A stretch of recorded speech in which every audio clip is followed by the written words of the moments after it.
Welcome to the African History Network show right here on 910 AM, the Superstation of Future Radio.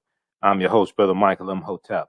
It is Wednesday, June 2nd, 2021, and we are live. Hope everybody's doing well today. Well, it's been a very, very busy day, and we see that some of the coverage dealing with the 100th commemoration of the Tulsa Race Massacre. We see a lot of the coverage has concluded. There's still articles being written, but we know yesterday was the 100th commemoration. And on yesterday's show, I talked about the documentary Tulsa Burning, the 1921 the 1921 Race Massacre, that aired on the History Channel on May 30th. Okay, that was Sunday, May 30th. And a lot of people saw it. I watched it 3.5 times, and I recorded it. I've taken so far 5 pages of notes on the documentary. And on yesterday's show, I was sharing with you some of my thoughts from some of my notes, and we were dealing with some of the history that was covered. We're going to continue that discussion today. And then also today, on yesterday's show, I talked about Biden's speech in Tulsa. And I talked about the plan that he laid out to combat the racial wealth gap. So be sure to watch the show from Tuesday, June 1st. Okay, here on our Facebook fan page, The African History Network, The African History Network. Then also on my YouTube channel, Michael Imhotep, Imhotep. There's a fact sheet at whitehouse.gov. When we got done with yesterday's show, I was doing more research. There's a fact sheet there. We're going to go over that fact sheet. And then Andre Perry from the Brookings Institute. On yesterday's show, I talked again about when dealing with the home ownership gap and African Americans redlining and wanted to increase home ownership of African Americans, and also addressing discrepancies with appraisal value of homes and how African American homes are valued at $48,000 less on average to comparable white homes. And this is African American homes in general are valued at $156 billion less than white homes. We talked about this on yesterday's show.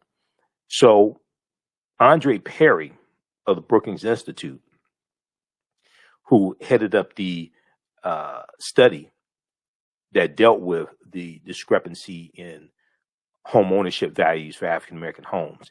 He was interviewed today on MSNBC by Stephanie Rule.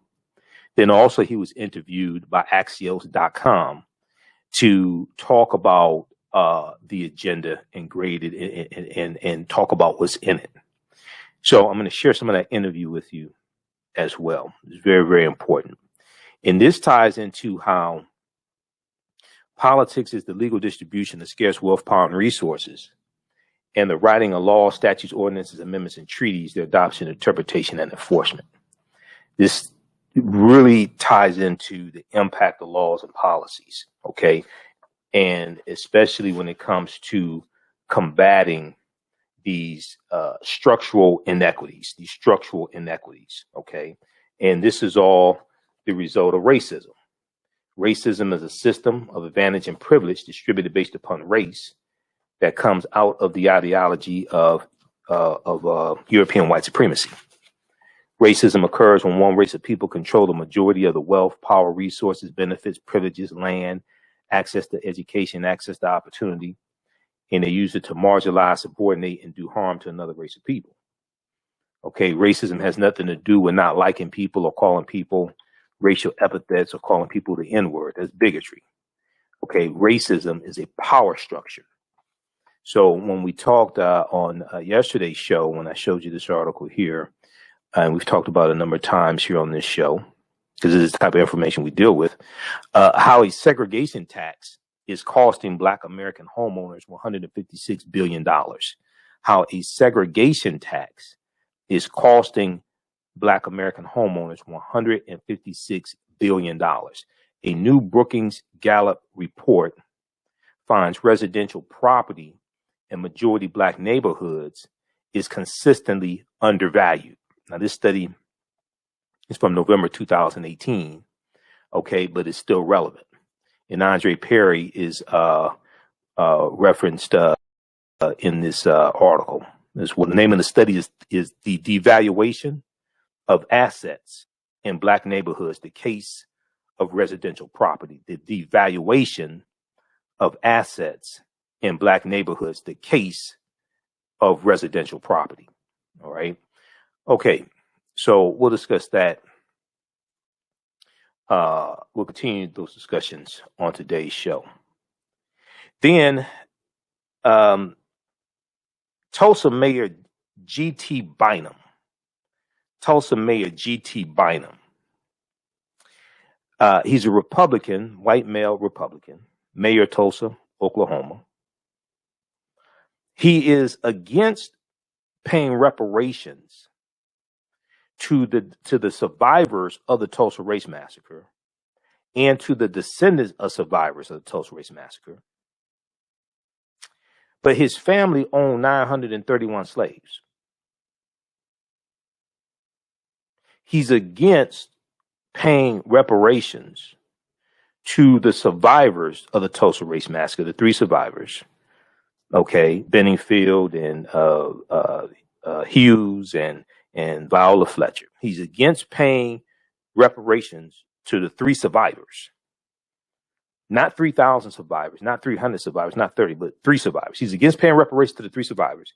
He's against paying reparations to the descendants of the survivors. But his family owned 931 slaves. And when you hear this information I'm about to share with you, his family goes back to owning slaves back to like 1669 and accumulated wealth over hundreds of years. He's the mayor of Tulsa, Oklahoma. G.T. Bynum. Yeah, you don't want to miss this. Okay, so on the African History Network show, we focus on educating, empowering, and inspiring people of African descent throughout the diaspora and around the world, because right knowledge corrects wrong behavior. What you do for yourself, what you do to yourself, and what you allow other people to do to you and get away with is based upon what you think about yourself. What you think about yourself is based upon what you have been taught about yourself.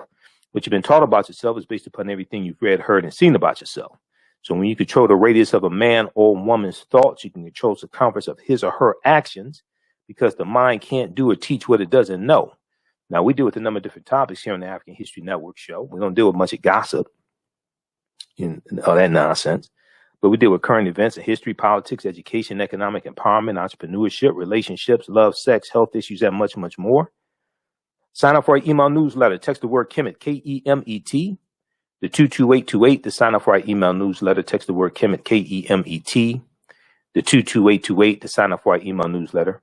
Also visit our website, AfricanHistoryNetwork.com, AfricanHistoryNetwork.com. All of my DVD lectures and digital downloads are at our website, AfricanHistoryNetwork.com. You can still register for the online course that I teach on Saturdays, 12 noon to 2 p.m. Eastern Standard Time. It's a 9-week online course, 12 noon to 2 p.m. Eastern Standard Time. Ancient Kemet, the Moors, and the Ma'afa, understanding the transatlantic slave trade, what they didn't teach you in school.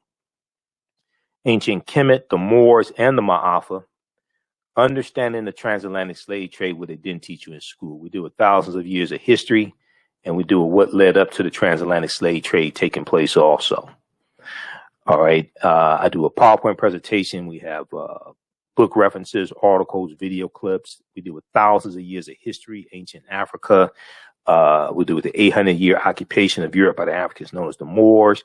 What the Moors take into Europe, the teachings from ancient Kemet, ancient Egypt, they take this into Europe. This brings Europe out of the Dark Ages, and we deal with what led up to the transatlantic slave trade. We do the class live on Saturdays. All the sessions are recorded. You can go back and watch it over and over again. You'll still have access to the course even after the course ends. I just posted a link here. You can register for it. It's 54% off. It's on sale $60 for about halfway through the course. It's regularly $130. As soon as you register, you can start watching the content. It's also at our website, AfricanHistoryNetwork.com, AfricanHistoryNetwork.com. All right. I want to jump into this first topic here. I want to go to, we're going to go to clip one, Shakita, right before the break. We're going to go to clip one right now. So I did not get a chance to share this clip on yesterday's show. We had so much information. I was sharing notes dealing with the documentary. Because with the documentary, I look at it differently because I'm a historian. So all these things are running through my head. I've only watched, going back through watching it, I think I'm like 30 minutes through the documentary and I have 5 pages worth of notes. So I'm going to watch it some more tomorrow, right? To take notes. But on the Cross Connection with Tiffany Cross, MSNBC, on Saturday, May 29th, she was broadcasting from Tulsa, Oklahoma, and she was talking to her panel, Angela Rye, Dr. Jelani Cobb, but she also shared a segment of an interview she did with Mayor G.T. Bynum of Tulsa, Oklahoma. Let's go to this clip, Shakita. Is a role for white people to have a place in this conversation. Right. I want you to take a listen. I was able to speak with Mayor G.T. Bynum. He is the Republican mayor here, and you have a very interesting report that we'll talk about on the other side, but I asked him about his own connection to racism and enslavement in this country. I want you to take a listen. With you specifically, the Bynum family, I'm sure you know, enslaved nearly 1,000 people.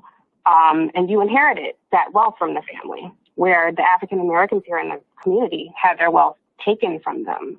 So when you say no cash payout, I think people look at it and say, well, wow, you inherited wealth, you inherited your position in life because of enslaving people who look like me. How do you reconcile saying, yeah, but that was then, and we don't owe you anything for that now?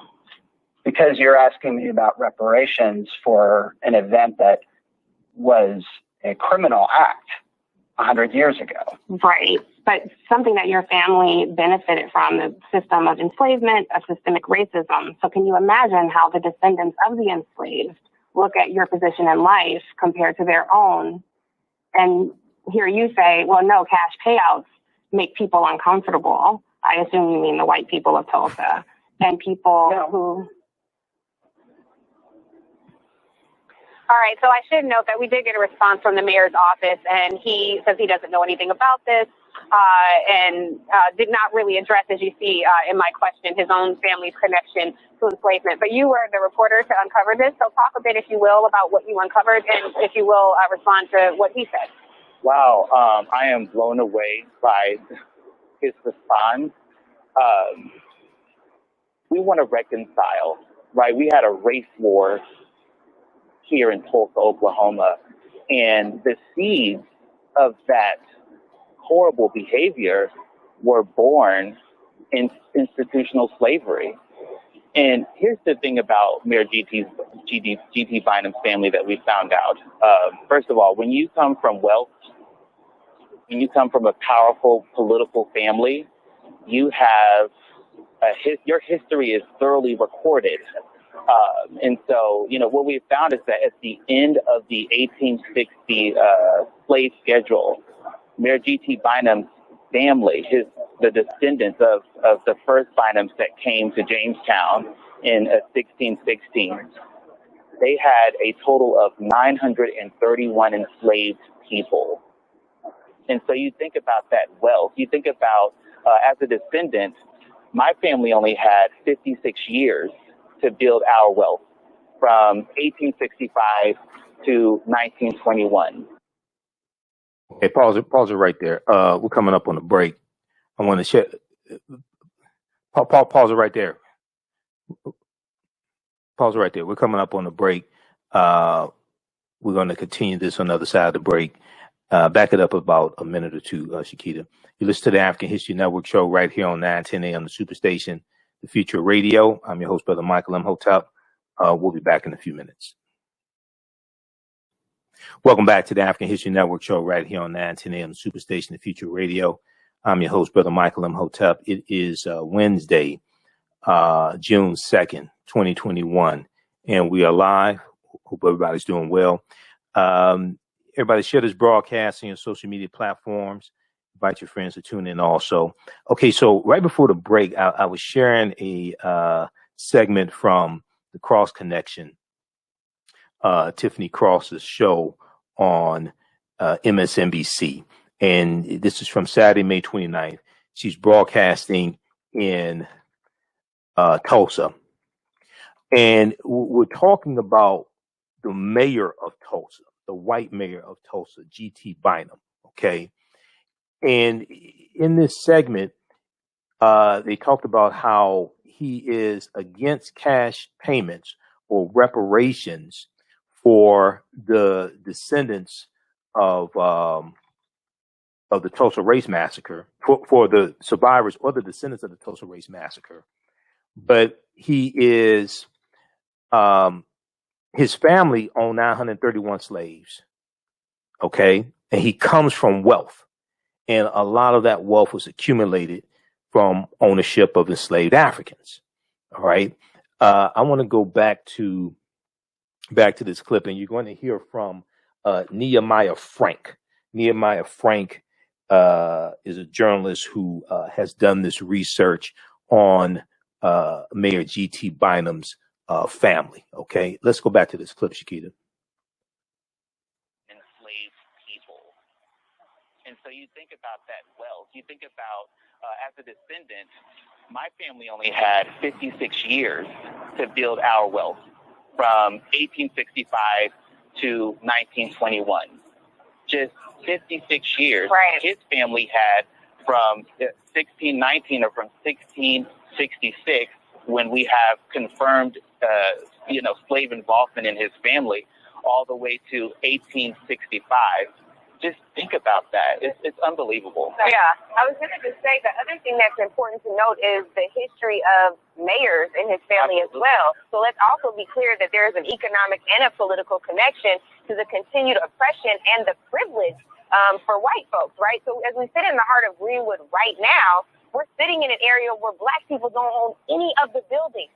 You know what I mean? Like in 1921, we owned this entire area.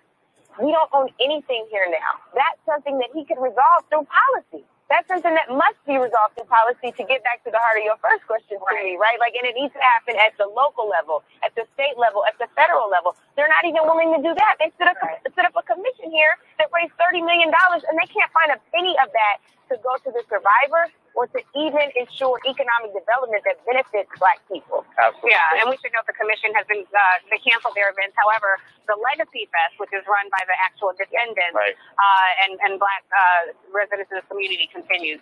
Jelani, you wanted to wait. I mean, the project is a fundamental moral one. The people are seeking absolution from history.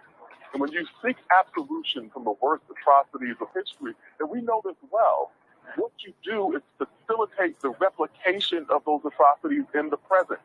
So it's not coincidental that we're having this conversation about Tulsa and having this conversation about January 6th. Or we could say this conversation about Charlottesville, or this conversation about Charleston, or this conversation about El Paso, or this conversation about Pittsburgh.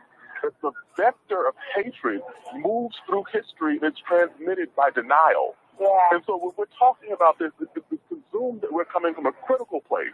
We're coming from a place of salvation in the effort to make sure that we don't see these actions repeated ad infinitum. We don't want 3 generations from now for people to come up and say we're having the 150th, the 200th, right, the 250th commemoration of what happened in Tulsa, and the complicated, compounded atrocities that will have happened in the intervening time. Absolutely. Okay, pause it right there. Pause it right there. Pause it right there, Shakita. And we're gonna play that clip again. So re-cue that up for me, please. So this is powerful. What we just heard, okay, and it has a lot to do with the condition of African Americans in Tulsa today, And also African Americans in Tulsa have a life expectancy 6 years shorter than white people in Tulsa. This is from the Cross Connection from Saturday. And I had this segment ready to play on yesterday's show, but we just had so much information. We didn't get a chance to get to it. So this is why I have this. This is clip number 1 today. I want to make sure we squeeze this in. The name of this clip is The Impact of the Tulsa Massacre 100 Years Later. The impact of the Tulsa Massacre 100 years later. Now, Mayor G.T. Bynum, he did, June 1st, there was an article I was reading, he apologized for the Tulsa Race Massacre, right? But he's against any type of reparations. Most of the land that African Americans used to own in Greenwood, that land is now owned by the city of Tulsa. Then you find out, as Nehemiah Frank laid out here in this clip, and we're going to play it again for you because there's so much to take in. And then, because, see, I knew a lot about the history of Greenwood and Tulsa before this week, but I've been doing extensive research, even deeper research. And there's some other things I learned. So probably about 85% of the things that you see in the media and stuff like that, I already knew a lot. The documentary from the History Channel is probably the most extensive one.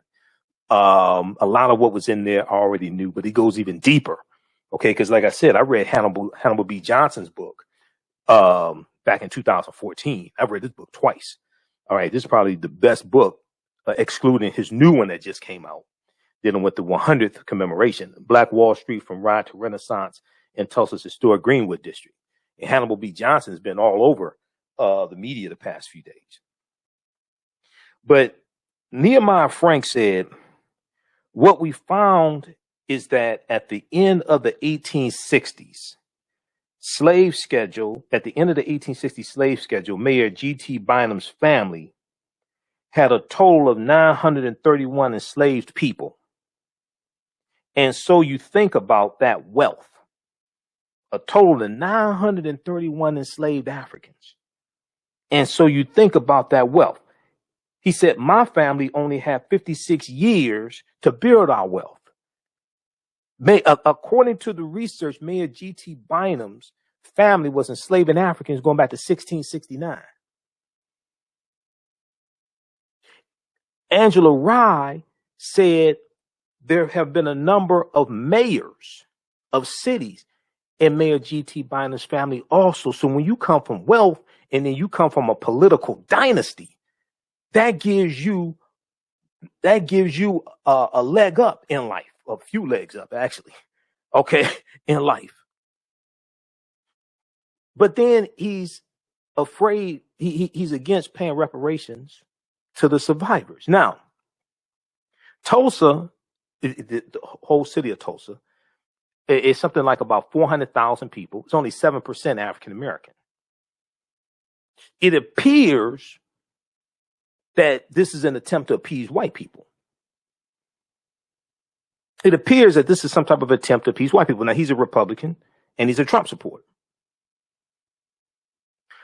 I want to go back to this clip again here. Let's go back to this again. Press play, Shakita.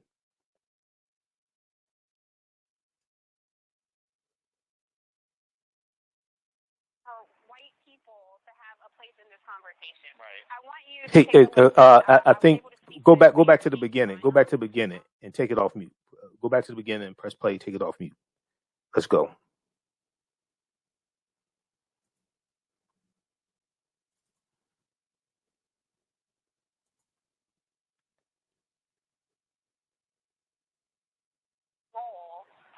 For white people to have a place in this conversation. Right. I want you to take a listen. I was able to speak with Mayor G.T. Bynum. He is the Republican mayor here, and you have a very interesting report that we'll talk about on the other side, but I asked him about his own connection to racism and enslavement in this country. I want you to take a listen. With you specifically, the Bynum family, I'm sure you know, enslaved nearly 1,000 people, and you inherited that wealth from the family. where the African Americans here in the community had their wealth taken from them. So when you say no cash payout, I think people look at it and say, well, wow, you inherited wealth, you inherited your position in life because of enslaving people who look like me. How do you reconcile saying, yeah, but that was then, and we don't owe you anything for that now? Because you're asking me about reparations for an event that was a criminal act 100 years ago. Right. But something that your family benefited from, the system of enslavement, of systemic racism. So can you imagine how the descendants of the enslaved look at your position in life compared to their own and hear you say, well, no, cash payouts make people uncomfortable? I assume you mean the white people of Tulsa and people who... All right, so I should note that we did get a response from the mayor's office, and he says he doesn't know anything about this and did not really address, as you see in my question, his own family's connection to enslavement. But you were the reporter to uncover this, so talk a bit, if you will, about what you uncovered and, if you will, respond to what he said. Wow, I am blown away by this response.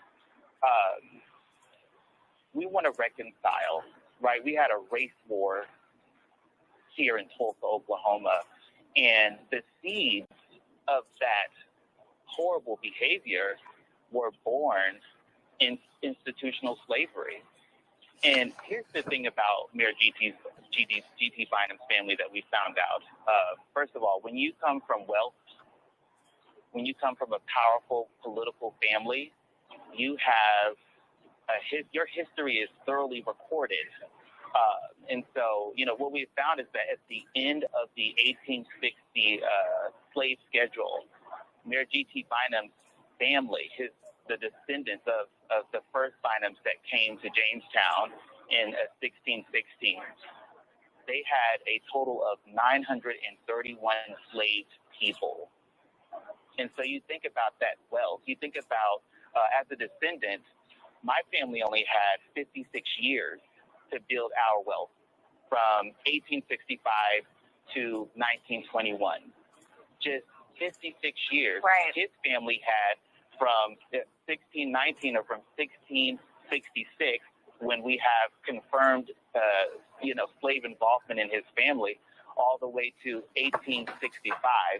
Just think about that. It's unbelievable. Yeah. I was going to just say the other thing that's important to note is the history of mayors in his family as well. So let's also be clear that there's an economic and a political connection to the continued oppression and the privilege for white folks, right? So as we sit in the heart of Greenwood right now, we're sitting in an area where black people don't own any of the buildings.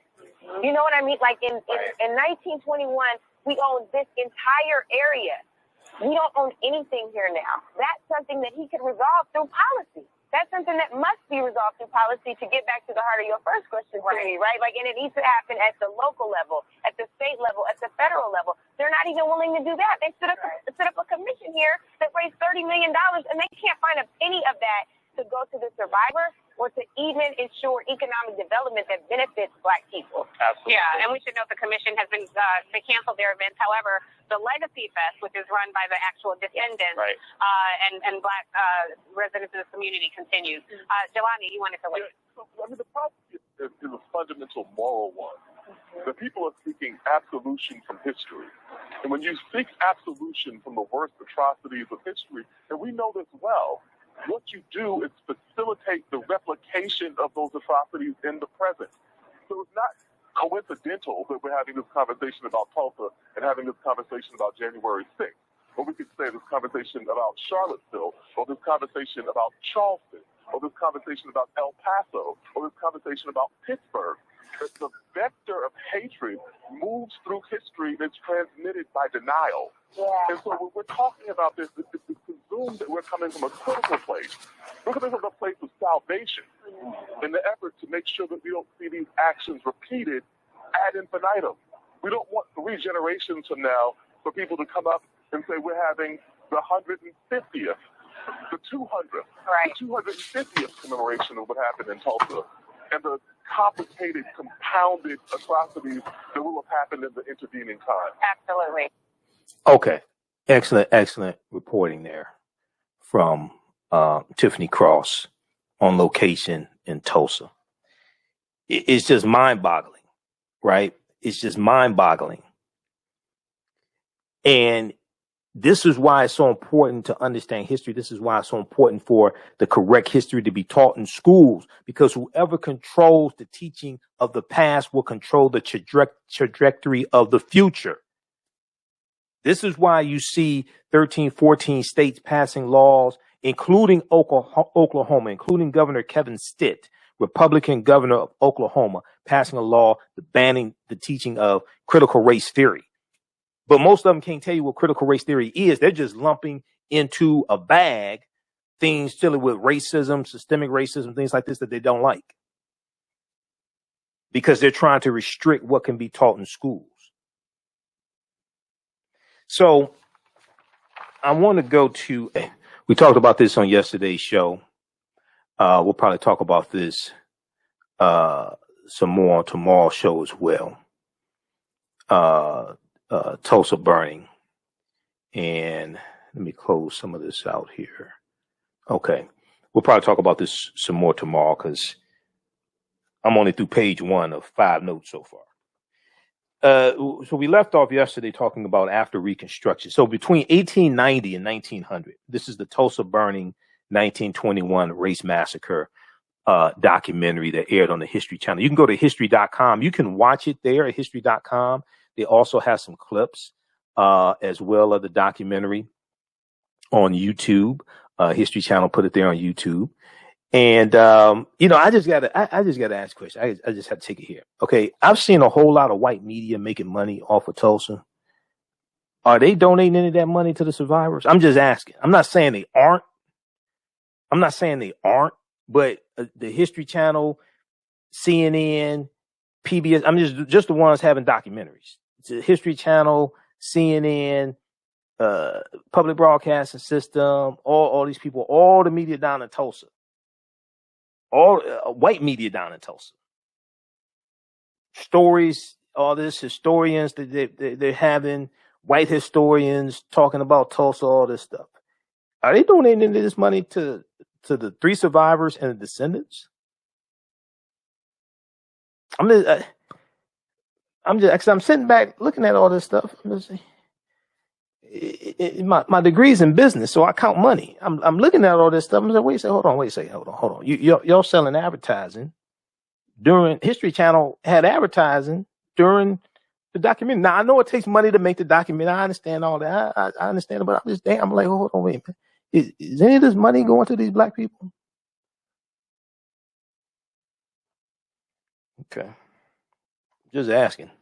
So, but between 1890 and 1900, as many as 100,000 African Americans migrated from the South to what was known as Indian Territory out west, like Oklahoma. They're trying to escape the segregation.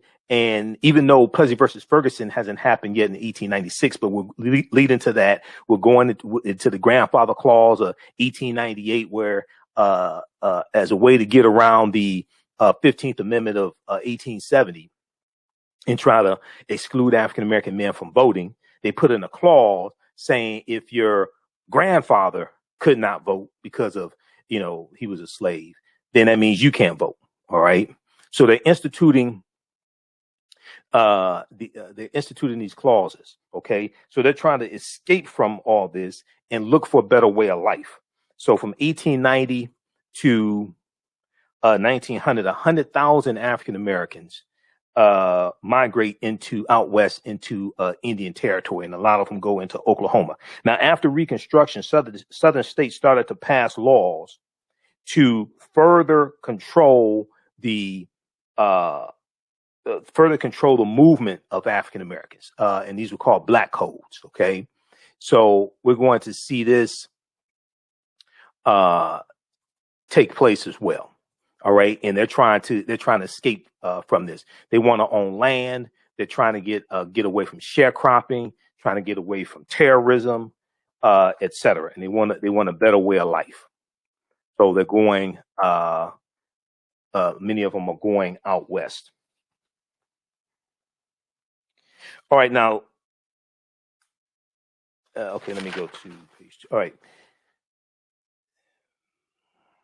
So we know the KKK was founded December 24th, 1865 in Pulaski, Tennessee. You're going to have other domestic terrorist organizations targeting African Americans, targeting white Republicans as well. The Klan wasn't just killing African Americans; they were also killing white Republicans who were helping African Americans. They were killing them as well.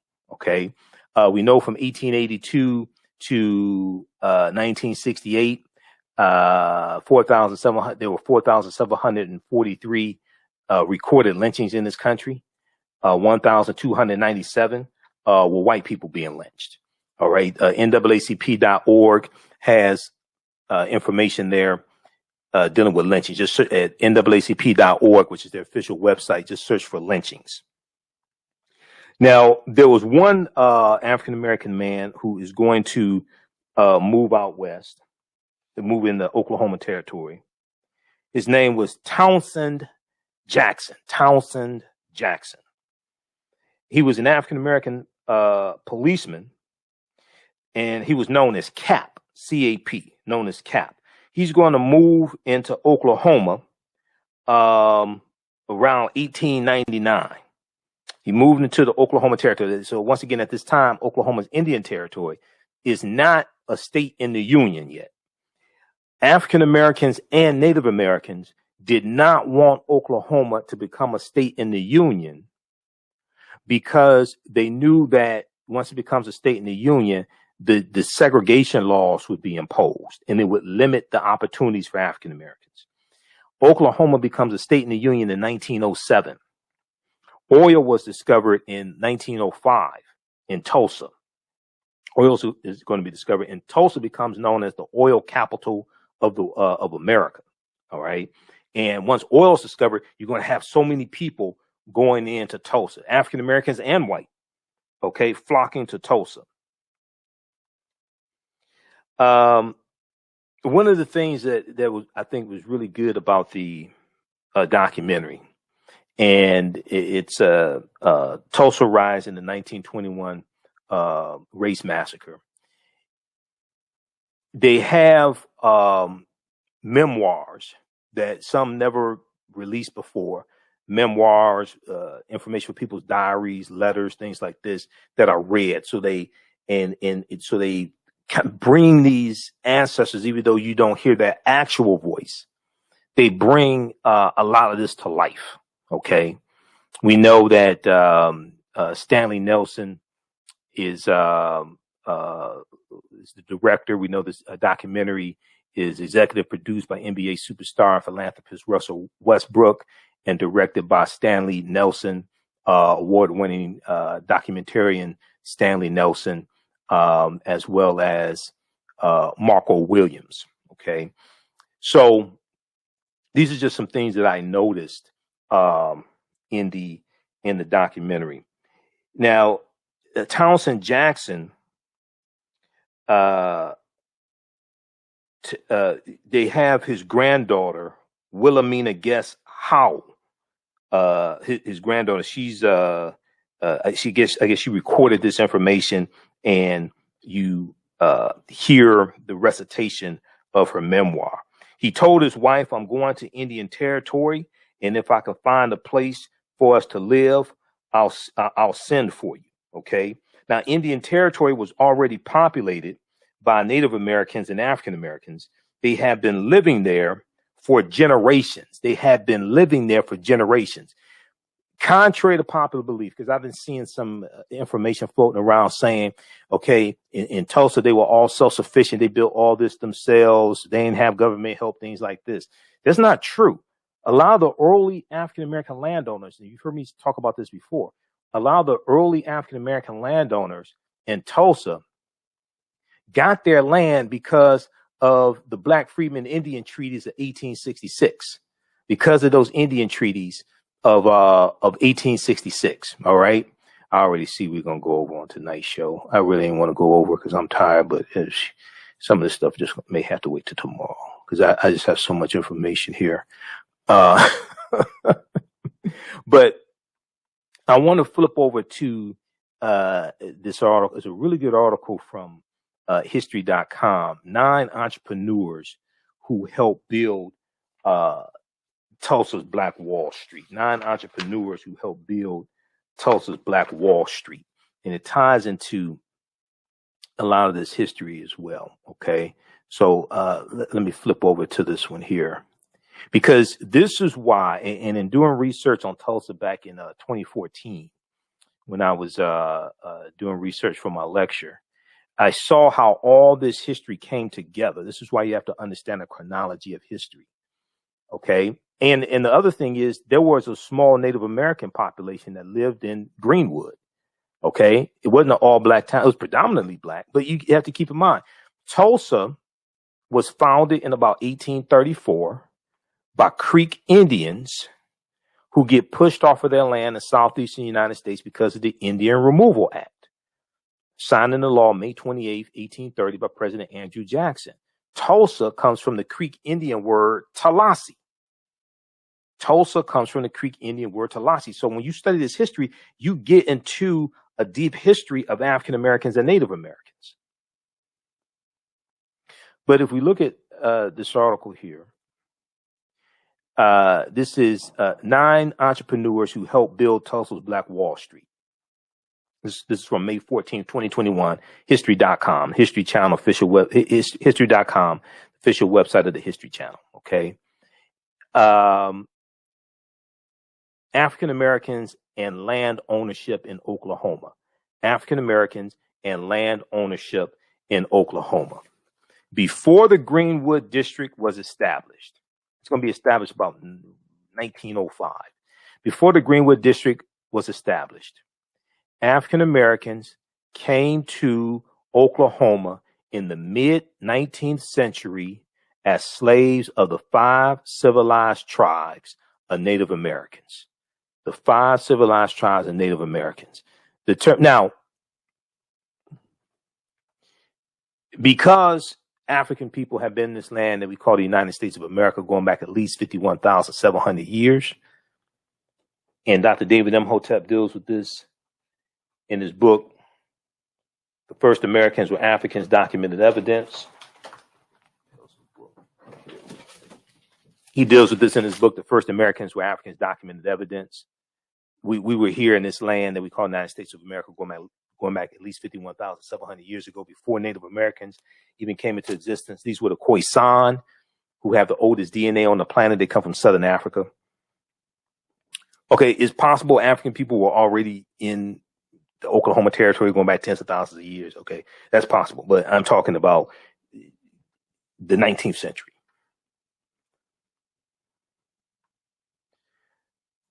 Okay, so African Americans came to Oklahoma in the mid-19th century as slaves of the 5 civilized tribes of Native Americans. The term used for the Cherokee, Chickasaw, Choctaw, Creek, and Seminole tribes who were forced from their lands in the southeastern part of the United States, resettling in Oklahoma, then known as Indian Territory. After the U.S. Civil War, which is 1861 and 1865, under the terms of the treaties of 1866, these African Americans were emancipated, with some integrating into the tribes, a relationship that would later provide freedmen with their own land. A relationship that would later provide freedmen with their own land. So the former slaves of these 5 civilized tribes of Native Americans, because of the Indian Treaties of 1866, specifically what we call the Black Freedmen Indian Treaties of 1866, these people are going to get land allotments.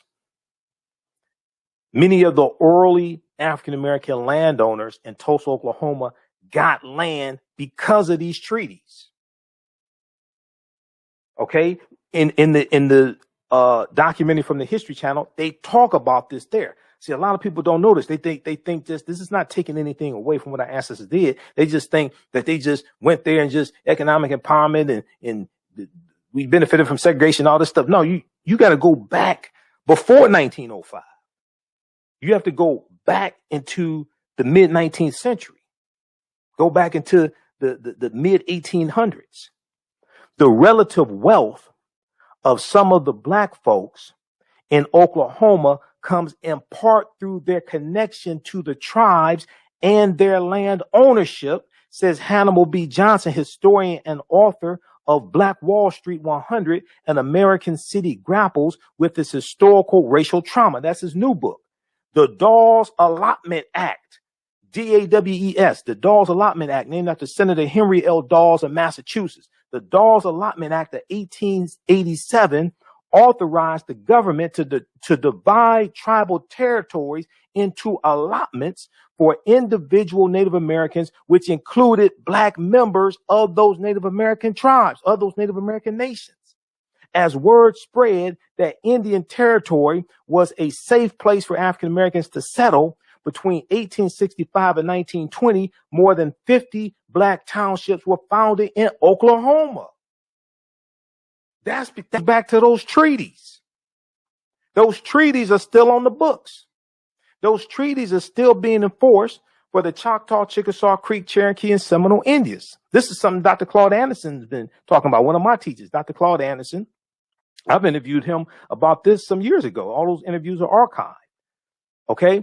Those treaties are still on the books. Going back to about 1941, African Americans get pushed out of those treaties. Some of us are going to have our land taken away. Roland Martin, he was broadcasting leading up to June 1st. He was broadcasting from Tulsa. One of those days he interviewed, I was on the show May 28th. So May 27th, Thursday, May 27th, he's on location at Tulsa. He interviews a sister who's a descendant of those Black Freedmen of the Creek Indians. She talked about how her family owned 400 acres of land. They get this land basically from those treaties, and they get pushed out of the treaties. They get pushed out of the Creek Indian Nation, and their land taken away from them. This is going to happen. You had in the Cherokee Nation around 2011 or so, the descendants of Black freedmen were pushed out of the Cherokee Nation, stripped of their rights and things like this. They had to sue to get all that back and become part of the Cherokee Nation again. This is a deep history. This is why we have to understand the chronology of history, and the people's history and culture teaches them how to deal with the problems of the past in the present and the future to meet the needs of the community. This deals with understanding laws and policies and treaties. All this comes together. All this is connected. All right. If you like this type of information, you can support the African History Network, because we definitely need your support. $ the AHN Show through Cash App. $ the AHN Show through Cash App. Also through PayPal, paypal.me /the AHN Show, paypal.me /the AHN Show. I'll be in Atlanta June 18th through the 20th, Friday, June 18th through Sunday, June 20th at Centennial Park for the Juneteenth Music Festival. Okay, the 3-day Juneteenth Music Festival. I'll be speaking there on Saturday and Sunday, 3 p.m. at the amphitheater. I'll have a vendor booth there as well, so come out, support. Visit JuneteenthATL.com for more information, JuneteenthATL.com for more information, and we'll have this information at our website, AfricanHistoryNetwork.com. Register for the online course that I teach on Saturdays, Ancient Kemet, the Moors, and the Ma'afa, Understanding the Transatlantic Slave Trade, what they didn't teach you in school. We have that at our website as well, AfricanHistoryNetwork.com. Those watching on Facebook and YouTube, keep watching. We're going to keep broadcasting for a few more minutes. Remember, right now, it's correct wrong behavior. It's not over till we win. Wakanda forever. We'll talk to you tomorrow. Peace. All right, stand by. Okay. Now, I haven't even gotten halfway through the information I wanted to talk about today. So some of this stuff we're just going to have to do tomorrow. I only have so much energy. I have a lot of work to do. How's everybody doing? Okay, we're going to keep going for a few more minutes. We got Dread, Mark, and it was I know there was the Muskogee Creek Indians. I know they're going to own slaves. Now all Creek Indian nations own slaves, African slaves. I know the Red Tail, Professor James Small told me the Red Tail Creek Indians didn't own slaves, but we know in this research I've been doing the past few days, we know the Muskogee Creek Indians, they're there in Oklahoma. They owned African slaves. All right. Who still needs to register for the online course that I teach on Saturdays, 12 noon to 2 p.m. Eastern Standard Time, Ancient Kemet, the Moors, and the Ma'afa, Understanding the Transatlantic Slave Trade, what they didn't teach you in school. If you click right here, we're going to post a link. If you go to our website, AfricanHistoryNetwork.com, AfricanHistoryNetwork.com. It's right on the homepage of the website. And you scroll down. Let me flip over here. Okay, how you doing? We have people watching from Vegas. We have people watching from outside the country. Everybody share this broadcast on your social media platforms. Okay, invite your friends to tune in as well. Okay, Rashad, thanks for your donation, Rashad. The Cash App. When you all do it through Cash App, be sure to type in the TheAHNShow, SHOW. Type in the whole thing, okay? The TheAHNShow, SHOW. Because somebody set up a fake African History Network Cash App account, and it's similar to mine. So you have to type in the whole thing, and it'll show my picture there, and it'll say Michael. That's why you type in the TheAHNShow, SHOW. Make sure you type in the W. So if you go to our website, AfricanHistoryNetwork.com, right on the homepage, it has information for our daily radio show. We're here Monday through Friday, 11 p.m. to midnight Eastern Standard Time, Sundays, 9 p.m. to 11 p.m. Click here to listen to podcasts of the shows. We have over 1,000 podcast archives. Download the iHeartRadio app. You can listen to 9:10 a.m. the Superstation WFDF live. You can listen to our show when we're on live as well. Click here to read articles that I've written. Information here for the online course, and we have the flyer here. We also have a Facebook event invite on our Facebook fan page. Next class is Saturday, June 5th, 2021, 12 noon Eastern Standard Time. When you go to the next page, click right here to enroll, okay? And you can go ahead and enroll. The course is 54% off. It's on sale, $60. We do the class live. All the sessions are recorded. You can go back and watch it over and over again, okay? So as soon as you register, you can watch last Saturday's class. All right. We've got San Antonio. We got Sharon, Bruce, Robert, okay? Everybody watching. All right, let's continue for a little bit longer here. We're going to see how much longer I can go. And the rest of this information we just have to get to tomorrow, because I have so much here. I spent about 4 hours preparing for today's show, and I'm not halfway through the information. So, all right. Okay, so the Dawes Allotment Act, you've heard me talk about this before. This is where all this history comes together. This is why you have to understand the chronology of this history. And the history of Tulsa is just fascinating. The Dawes Allotment Act of 1887 authorized the government to divide tribal territories into allotments for individual Native Americans, which included African Americans. As word spread that Indian Territory was a safe place for African Americans to settle, between 1865 and 1920, more than 50 black townships were founded in Oklahoma. Okay, because we found some type of independence out there. This is before Oklahoma became a territory. I mean, it was before it became a state in the Union. Okay, before it became a state in the Union.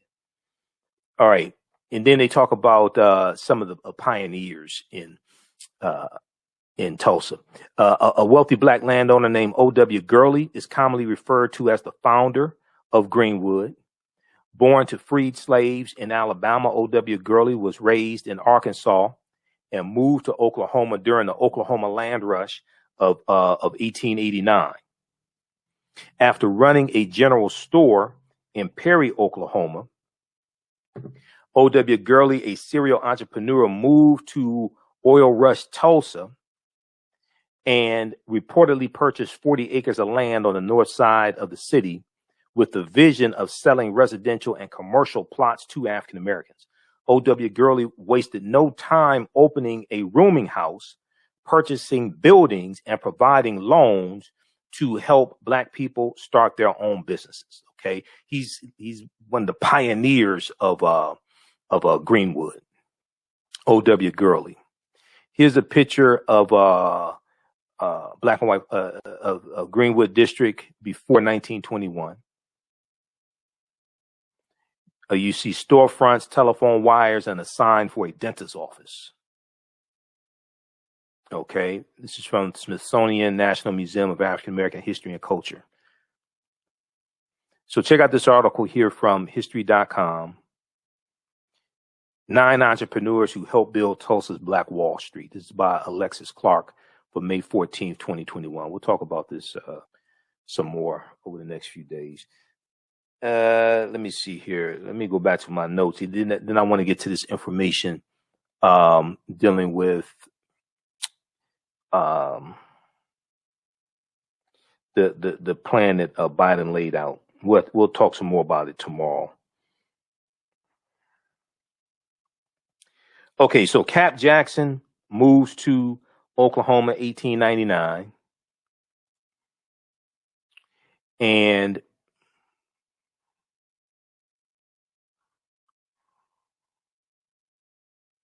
let's see, let's pull this up here. This picture here is B.C. Franklin, father John Hope Franklin, when his law office was destroyed in the Race Massacre. He set up his law office in a tent and practiced law and dealt with cases trying to, where the city ordinance was passed to try to bar us from rebuilding, and stated that new structures that were built had to be fireproof. Okay. And they're going to fight this case from a tent and win the right to rebuild. Once again, one of the most important, probably the most in all my research that I've done on Black Wall Street, and I've seen most of even before these documentaries came out, most of the documentaries on Black Wall Street, I've seen them. The most amazing thing that I found, maybe the two most amazing things. One, dealing with the Black Freedmen Indian Treaties of 1866. Because when I was researching this in 2014 to find out this information, I called Dr. Claude Anderson and told him about the connection between the Black Freedmen Indian Treaties and Black Wall Street, because he didn't know about it. He knew about the Black Freedmen Indian Treaties, but he didn't know about the connection between the origins of Tulsa, Oklahoma, and those treaties. Okay. So that, but the other thing was, we rebuilt Greenwood after the Race Massacre. And this is something that I've been talking about. In the mainstream media, in their coverage of this, they've talked about it a little bit, but not as much as I think they should. We rebuilt it, and we got help from those surrounding African-American townships. We didn't get government help. Insurance companies did not pay on the insurance claims on the businesses and homes. We rebuilt it, and it was thriving again in 1926 when Dr. W.B. Du Bois visited Tulsa, because he wrote about it. It's thriving in the 50s and 60s, but it's going to be the expressways that come through starting in about 1970, Interstate 244 and U.S. Freeway 75, that are going to destroy businesses. Homes are going to be taken through eminent domain. And it puts North Tulsa, the Greenwood district, in the condition it's in today.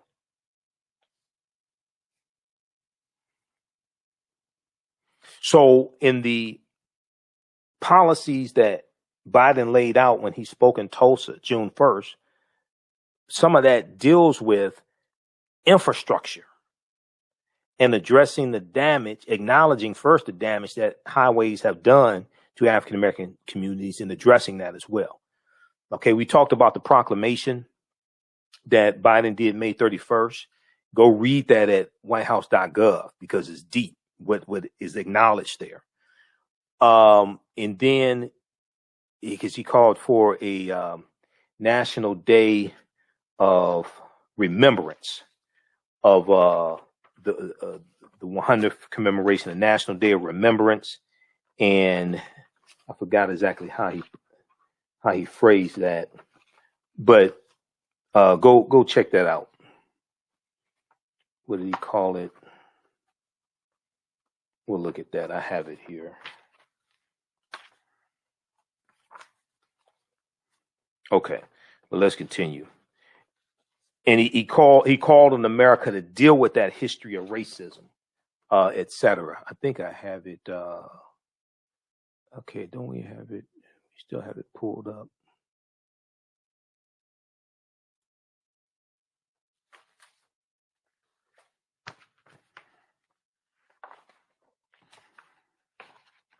What was that called? Okay, I'll find it because I have it here in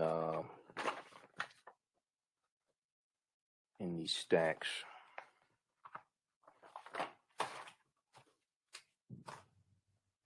Let me see. What was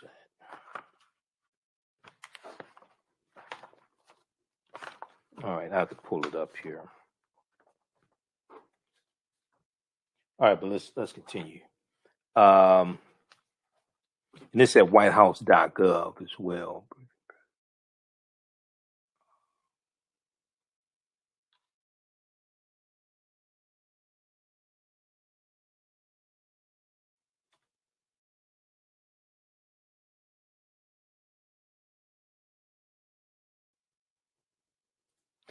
This one right here.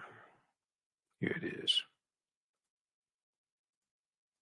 Go through and read this. We talked about it yesterday, but go through and read the entire thing. A proclamation on Day of Remembrance 100 years after the 1921 Tulsa Race Massacre, May 31st, 2021. This is at whitehouse.gov under presidential actions. Go read this entire thing. I'm pretty sure there's a whole lot of white people, especially white Republicans, upset with Biden admitting what he lays out here. Okay, the terrorism that was inflicted, things like that. Where the heck did I put it? Because I have it. I actually have notes on it.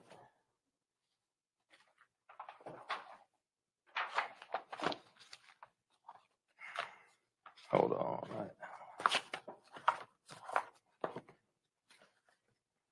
I actually have notes written on it. I'm not sure where I put it, but anyway, let's continue.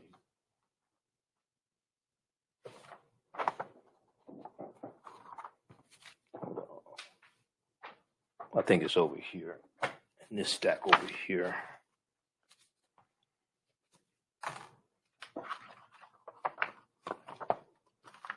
Yeah, okay, it's over here. I need to get another table to put like all my notes on because I have like a stack of probably about 200 articles to my right on the floor here. Okay, if we look at in the paragraph 1, I call on the American people to reflect on the deep roots of racial terror in our nation and recommit to the work of rooting out systemic racism across the country. Just that paragraph right there is enough to scare a lot of white people who say systemic racism doesn't exist, who don't want to deal with systemic racism, who don't want to talk about critical race theory, don't want to talk about the history of slavery. That right there is enough to scare people. Okay, so read the rest of it, okay, because it's deep. All right, let's continue here. So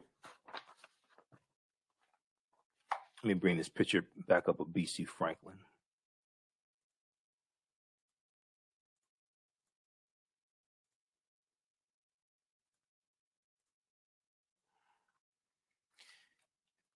Muskogee.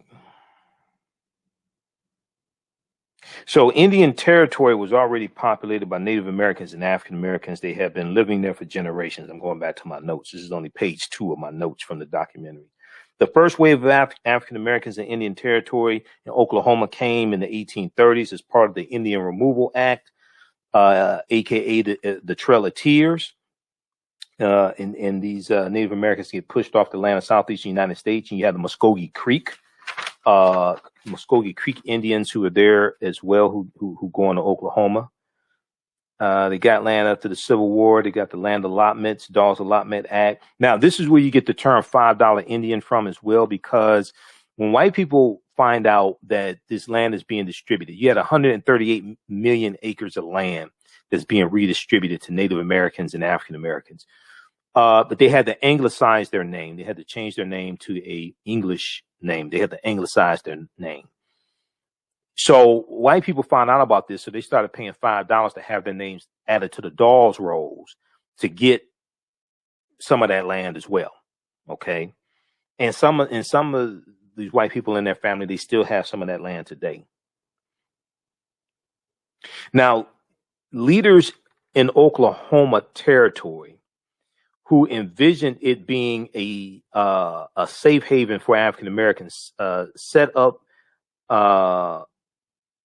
apart from Confederate states. So they're fleeing from the South and the terror from the South and from these former Confederate states, and they're going into Oklahoma. And they look at this as a safe haven, almost not necessarily a paradise, but something close to it, where you're not dealing with racism. This is before Oklahoma becomes a state. And you have all this opportunity, okay? Edwin P. McCabe is very famous when it comes to this history in Oklahoma. He was what's known as a booster. And a booster was somebody who marketed to people outside of Oklahoma, especially African Americans, to come into Oklahoma looking for jobs, looking to own land, etc. Edwin P. McCabe advocated for Oklahoma to be a black state. Oklahoma to be a black state. He tried to get legislation passed in Washington to make Oklahoma a black state. When that didn't happen, he advocated for black townships in Oklahoma.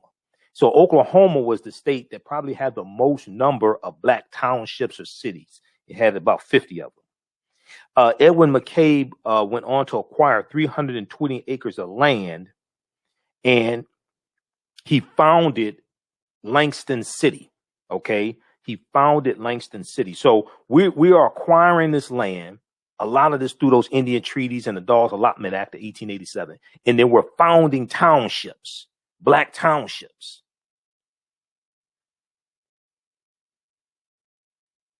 African Americans and Native Americans did not want Oklahoma to become a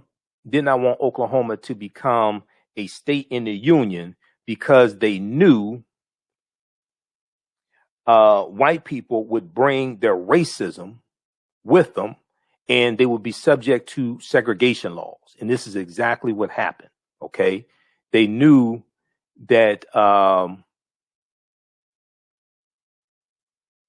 they would be subject to segregation laws, and it would limit many of their opportunities. When you look at and white people bring their racism with them, bring their terrorism with them, etc. When you look at Bass Reeves, the legendary lawman Bass Reeves, who it's believed that the Lone Ranger character, the fictitious character of the Lone Ranger, it's believed that Lone Ranger is based upon the real life of Bass Reeves. Okay, and there's a book, Silver Star, that deals with the history of Bass Reeves. And I've talked about Bass Reeves in the past in my presentations. Bass Reeves is in Oklahoma. Okay, he's a deputy sheriff, and his territory is in the Oklahoma area, Indian Territory. But Bass Reeves has to retire in 1907 when the when Oklahoma becomes a state, because of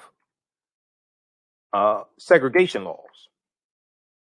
Okay, he's not allowed to be a lawman because he's African American.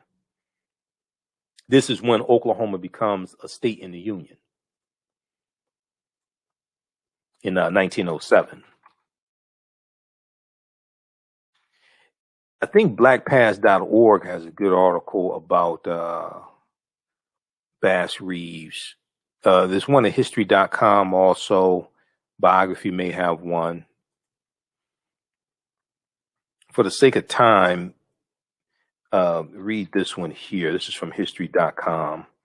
I think there's a number of articles I've read about Bass Reeves.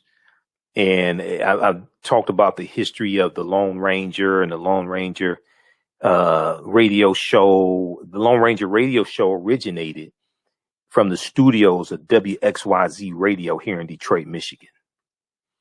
The Lone Ranger, Sergeant Preston of the Yukon, and the Green Hornet all came out of the same radio studios, and they had some of the same actors on the different shows. So when you listen to those radio shows, you hear some of the same voices.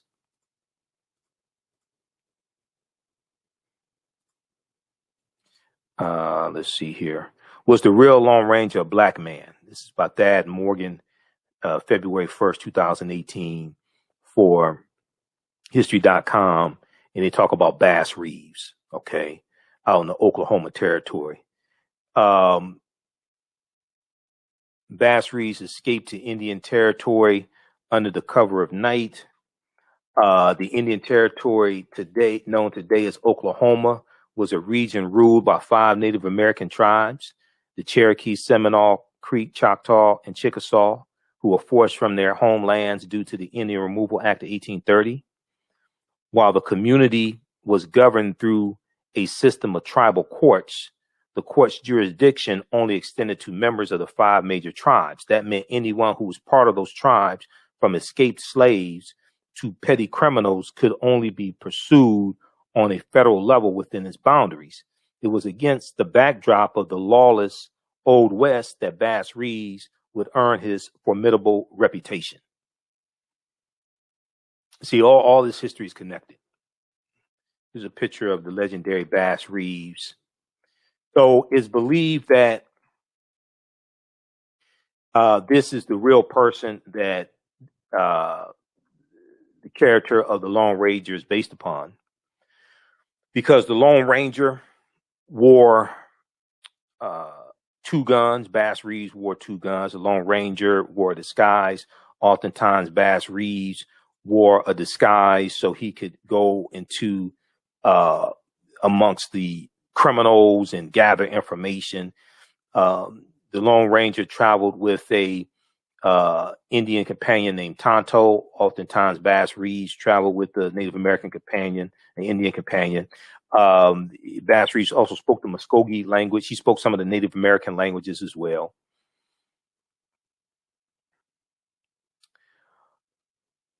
And a lot of the people that Bass Reeves arrested did time in the prison in Detroit, Michigan. And we know that the Lone Ranger radio show originates out of Detroit, Michigan. So there are a lot of similarities between Bass Reeves and the Lone Ranger. The Lone Ranger gave out silver bullets. Bass Reeves gave out silver dollars as like a calling card. So there are a lot of similarities between them. Okay. So let me see something here.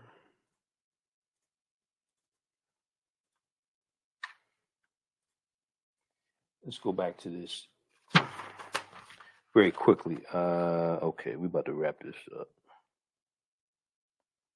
So African Americans and Native Americans did not want Oklahoma to become a state in the Union. All right. And let me see. Let me pull back up this picture here. This is a picture of African Americans in Black Wall Street in Greenwood, African American men and women in Greenwood. You see none of the sisters are wearing bonnets.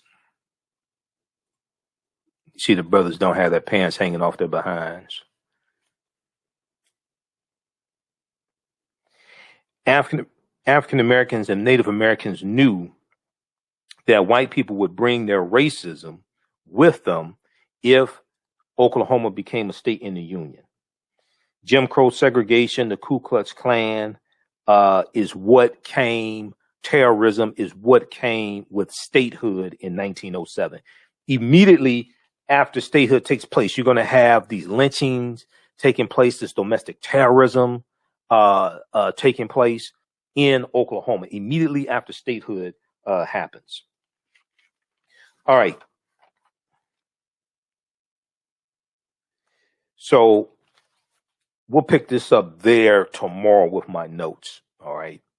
I'm leaving. That's page 3. I still have some more, and I have to go back and watch the rest of it and take more notes. I watched, I think, about half hour, maybe 45 minutes. I have 5 pages of notes.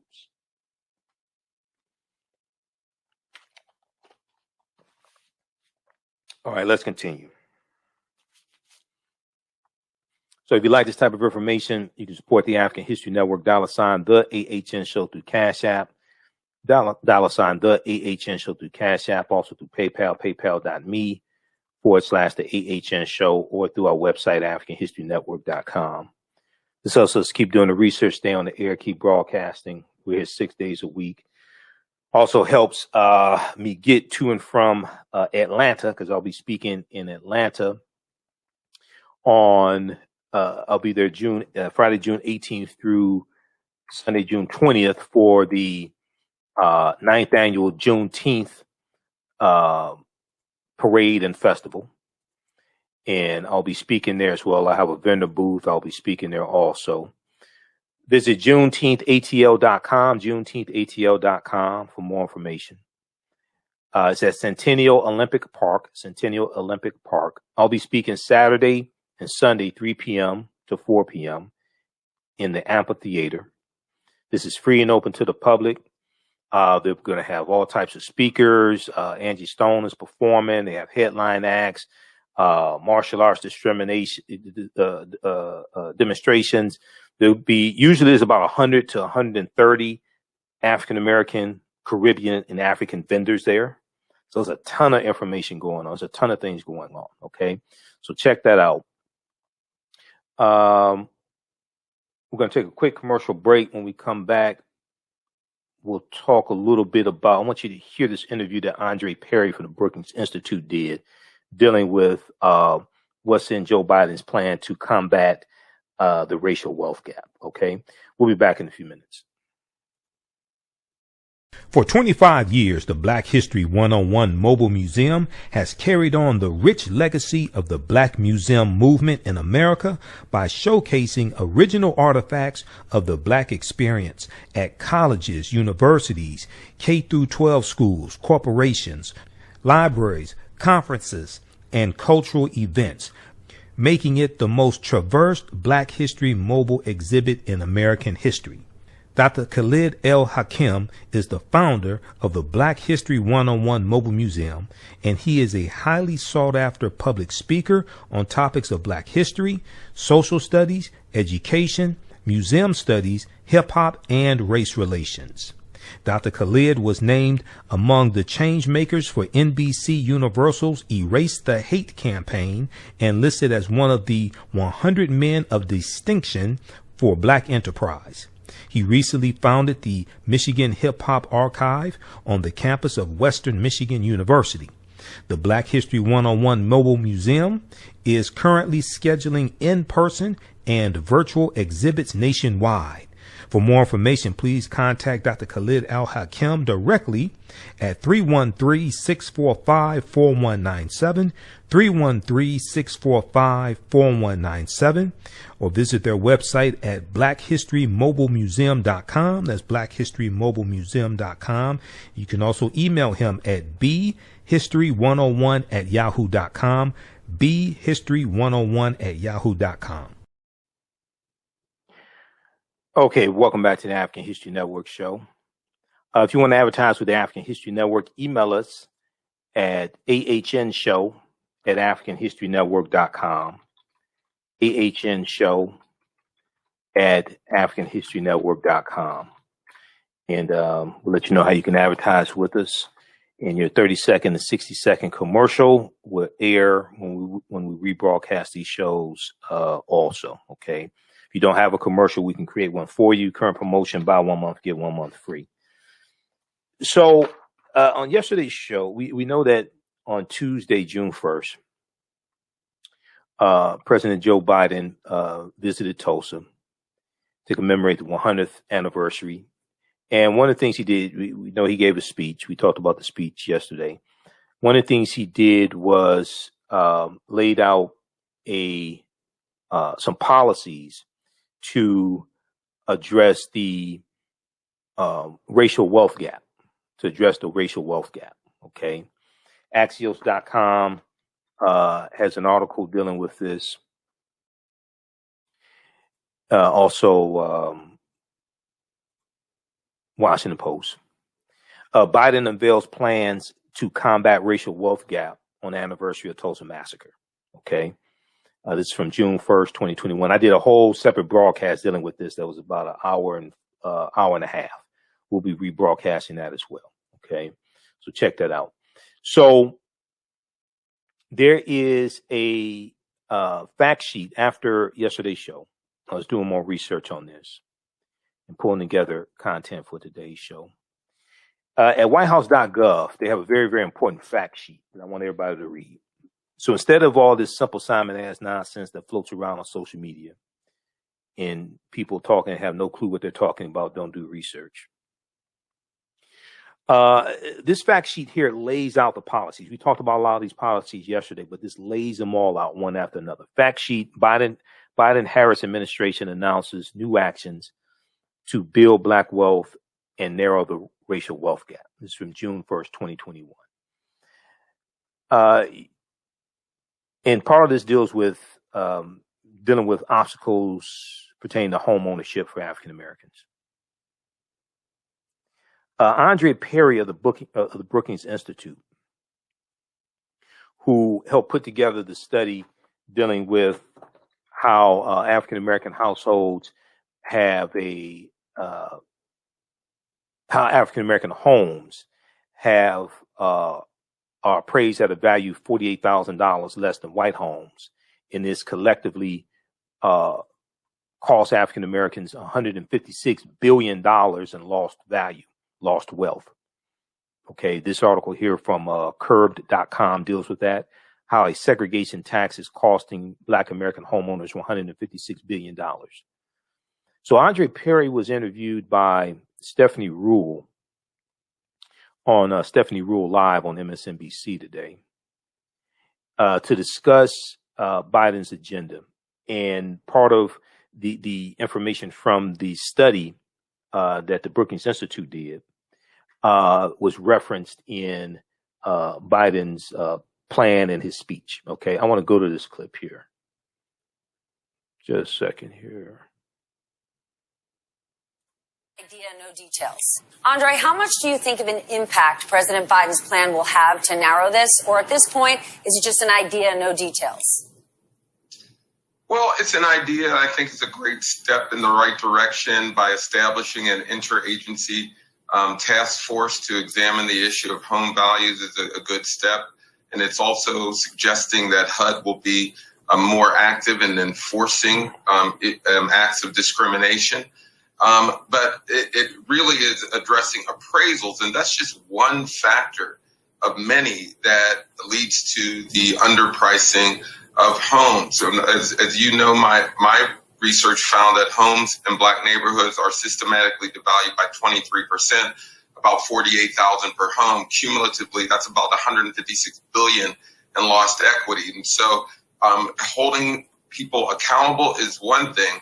How to repair the loss of revenue and equity is another. Okay, so that's just an excerpt of the interview. The interview was maybe about 5 minutes.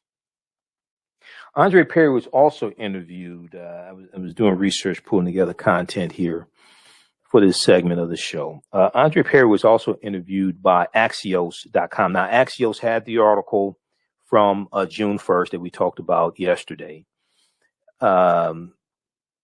This article here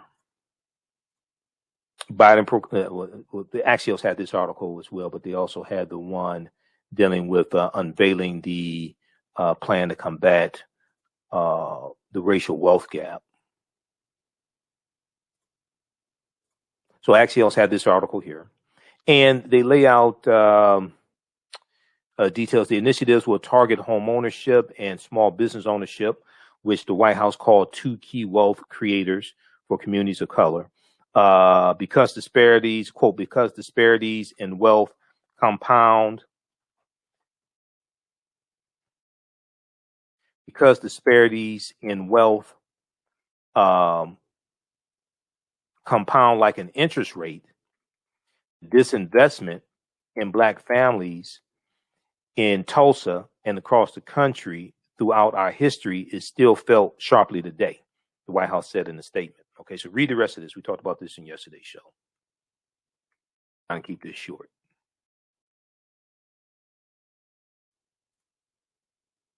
So there was let me pull up this other article here from Axios.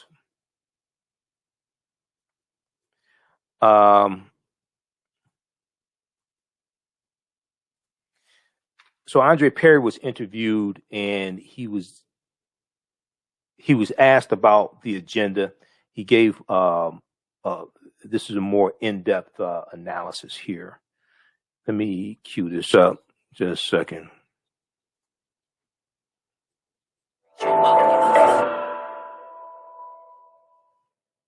Yesterday, President Biden was in Tulsa, Oklahoma to mark 100 years since the Tulsa Race Massacre. While there, he announced a plan to tackle America's racial wealth gap. It's aimed at increasing home and small business ownership in communities of color. Andre Perry is the author of Know Your Price, Valuing Black Lives and Property in America's Black Cities. And he's also a senior fellow at the Brookings Institution and is here now with a reality check on the president's plans. Hi, Andre. Hey, thanks for having me. First, this is your life's work, researching this topic. If you were going to grade the president's plan that he put out yesterday, what would you give it? I would give it a B.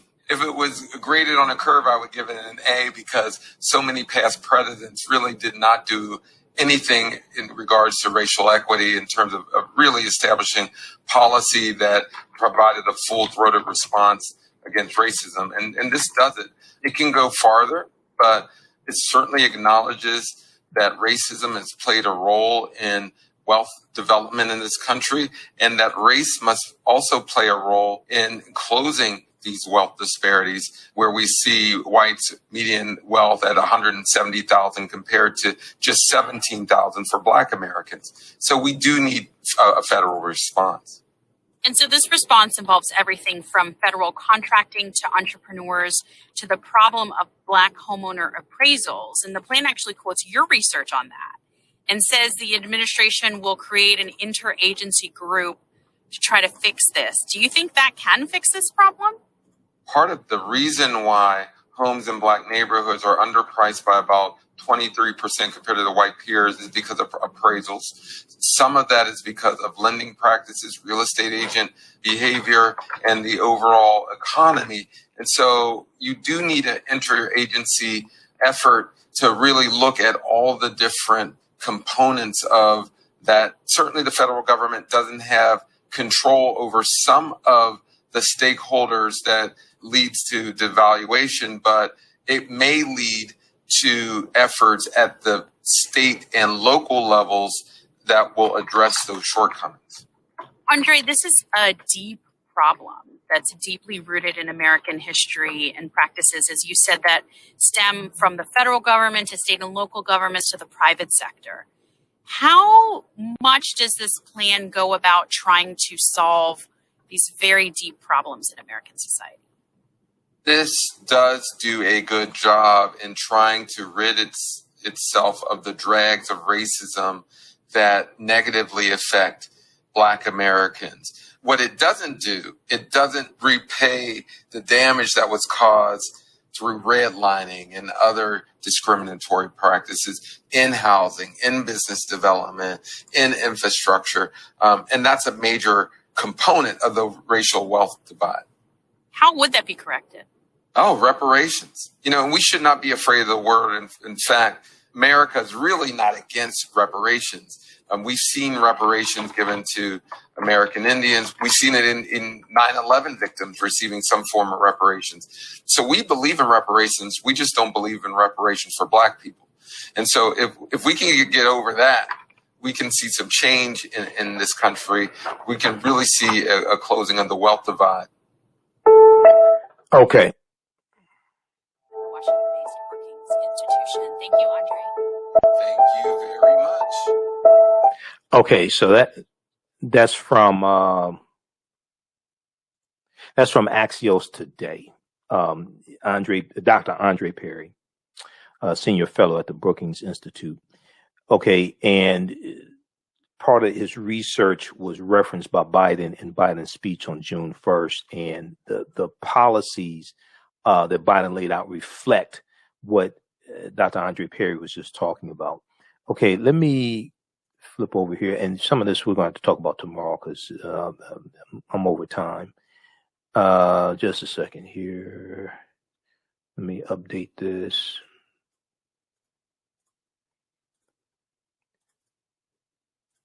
Okay.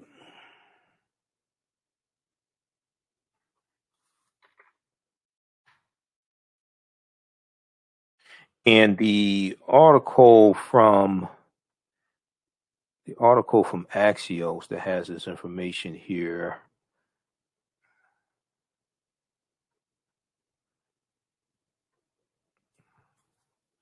This one right here, grading Biden's racial wealth gap plan. Grading Biden's racial wealth gap plan from Axios.com, AXIOS.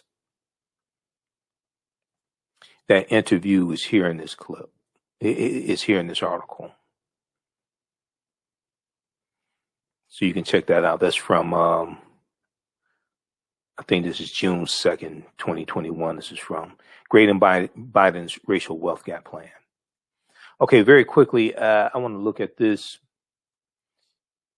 This is from whitehouse.gov. They have a ton of information at whitehouse.gov, so you don't have to guess.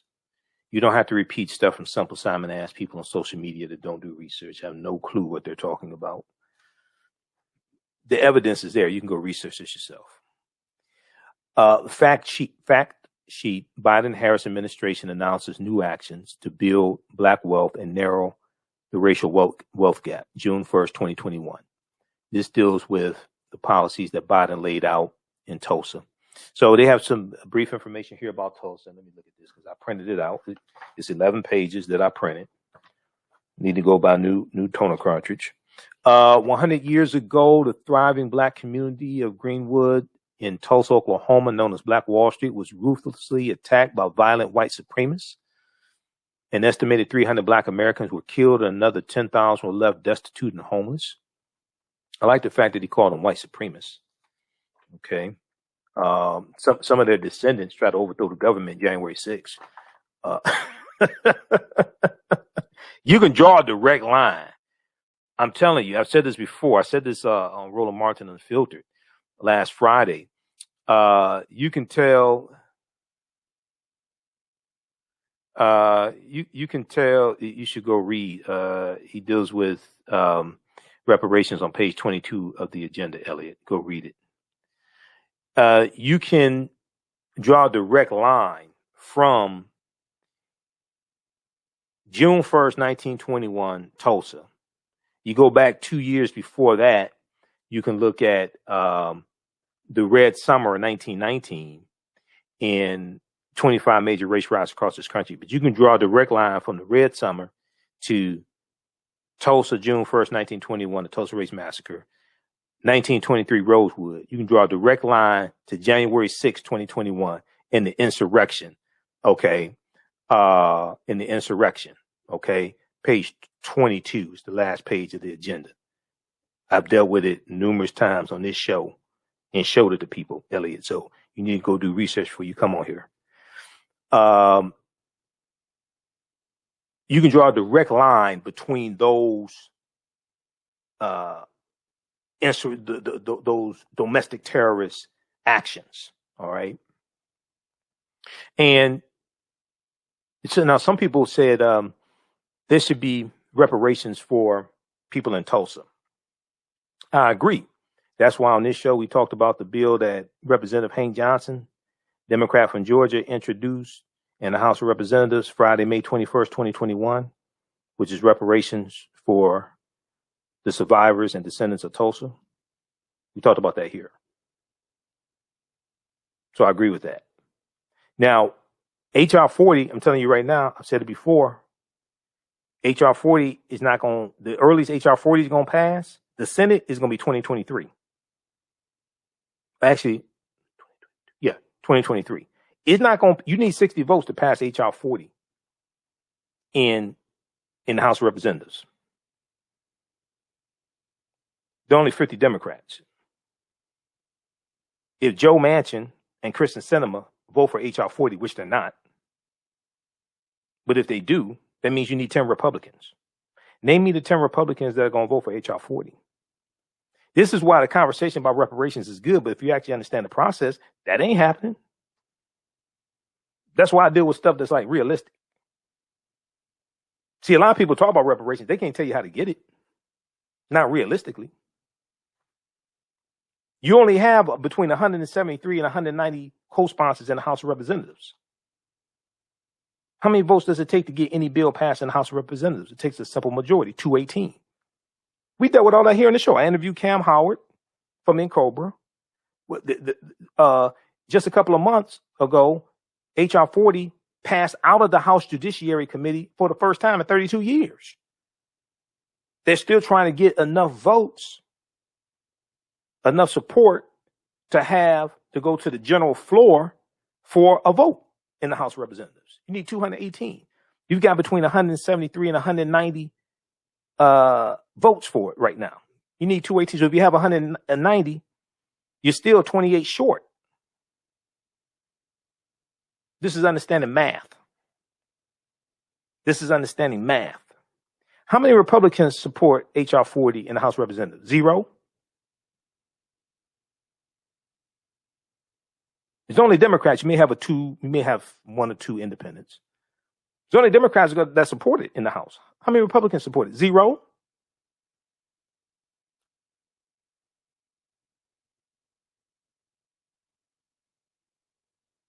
So it's even harder to get it passed in the Senate because you're going to need 10 Republicans. Name me 10 Republicans that support HR 40. Name me 5 Republicans. Name me 5 Republicans that support HR 40. They don't exist. That's in the Senate. They don't exist. In the House of Representatives, you remember the George Floyd Justice and Policing Act, HR 1280, we talked about here. We laid out what's in it. Okay? Went to congress.gov, showed you what's in the bill, because that's where you go to read bills, congress.gov. You can go to govtrack.us also to actually read what's in the bill. How many Republicans in the House of Representatives voted for the George Floyd Justice and Policing Act, HR 1280? 0. 212 Republicans voted against the George Floyd Justice and Policing Act after talking about how bad it was, what happened to George Floyd, and it's so sad and all this stuff. None of them voted for the bill. This is why I said, you vote against us, we're going to vote against you and vote you out of office. So if 212 voted against the George Floyd Justice and Policing Act, if none of them in the House or the Senate, no Republicans in the House or the Senate voted for the $1.9 trillion American Rescue Plan, which helped jumpstart the economy, and many Republicans are in their districts talking about how great the American Rescue Plan is for their constituents and how it's helping restaurants and all this stuff and helping open back up the economy, but not one Republican out of about 260, not one voted for the bill. If they wouldn't vote for the American Rescue Plan, they help white Republicans that voted for them. You think they're going to vote for reparations? You're a damn fool. I'm sorry. I'm sorry to put it to you like that. You're crazy. No, they're not.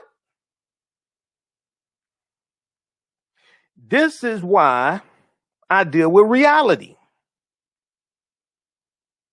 This is why I do a whole lot of talking about reparations, because I know that ain't happening.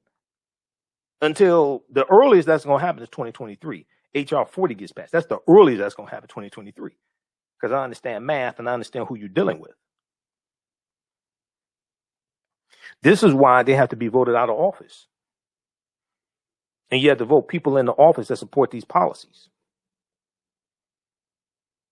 Okay, so let's look at this very quickly here, because I've got to go. And see, be quite honest with you, some people, like you got a lot of people talk about reparations. Once again, like I said, they can't tell you realistically how to get it. And it becomes just like a hot topic to talk about, you know. But when it comes to explain to me the process to actually get what it is that you're saying you want, they can't tell you like a realistic process to get it. This is why the people say who are against voting but want reparations. I look at them like, you do realize that's a legislative process, right? It's not going to happen through executive order, because Article 1, Section 9, Clause 7 of the U.S. Constitution clearly tells you that Congress controls the purse. The ability to tax and spend belongs to Congress. That has to pass through both the House of Representatives and the U.S. Senate. That's not an executive order. So anybody tells you that's an executive order, they're lying to you. And you can go to history.house.gov. And we've talked about it here on this show before, because this is the type of information we deal with. House.gov is the official website of the House of Representatives. History.house.gov is the history section dealing with the House of Representatives. They also have it with, they also have it at Senate.gov as well. Now, people say, we're going to get paid. We're going to get paid. Explain to me the process. How many votes does it take in the House of Representatives and the U.S. Senate for you to get paid? Explain to me the process. This right here, power purse, all bills for raising revenue should originate in the House of Representatives, but the Senate may propose or concur with amendments as on other bills. Article 1, Section 9, Clause 7. That's Article 1, Section 7, Clause 1. Article 1, Section 9, Clause 7 of the U.S. Constitution. No money shall be drawn from the Treasury, but in consequence of appropriations made by law, and a regular statement and account of the receipts and expenditures of all public money shall be published from time to time. When we deal with power of the purse, right here, Congress, and in particular the House of Representatives, is invested with the power of the purse, the ability to tax and spend public money for the national government. Read this right here. That's why that has to pass through the House of Representatives and the U.S. Senate. It's not going to be an executive order. So when people say, oh, we're going to get paid, explain to me the process. I'm waiting.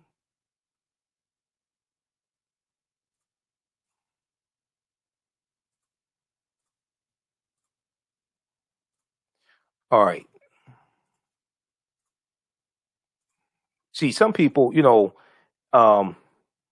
when you go like do this research, some people it's like, okay, they're and the little kids around, tell them get away. Tell them, okay. For some of this, when they actually do the research, some of this is like finding out Santa Claus doesn't exist.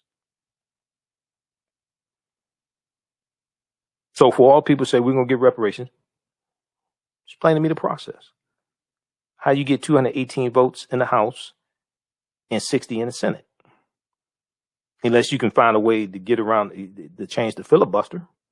But you're going to need Joe Manchin and Kristen Sinema at least to vote for that. They ain't voting for that. So so people say legislation has been introduced. Like, Jay, legislation was introduced in 1989. That was by John Conyers, 13th Congressional District here in Detroit. Legislation was introduced in 1989. HR 40 just passed the House Judiciary Committee for the first time in 32 years. You still don't have 218 votes in the House. At most, you got about 190 right now. Okay, let's continue. We've dealt with all this before. Let's continue. some people, it hurts their hearts when they find out Santa Claus doesn't exist. So this is what I want to look at right here.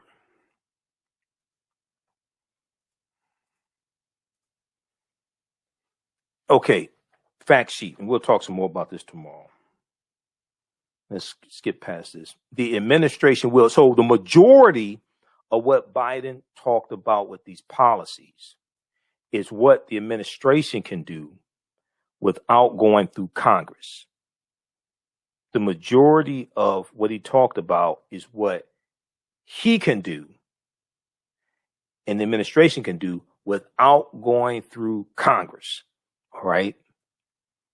So we have to understand that. Now, I totally understand that because it's 50-50 tie in the House if Joe Manchin and Kristen Sinema act right, and then Vice President Kamala Harris is a tiebreaker. So take action to address racial discrimination in the housing market, including by launching a first of its kind interagency effort to address inequity in home appraisals and conducting rulemaking to aggressively combat housing discrimination. And we deal with home appraisals. You know, we dealt with that here before. We talked about Carlette Duffy, I think it is, the sister in Indianapolis who did the home appraisal, and she did 3 appraisals. The third one was twice as much as the first one. Okay, and that was after she had a white man sit in for her as the homeowner.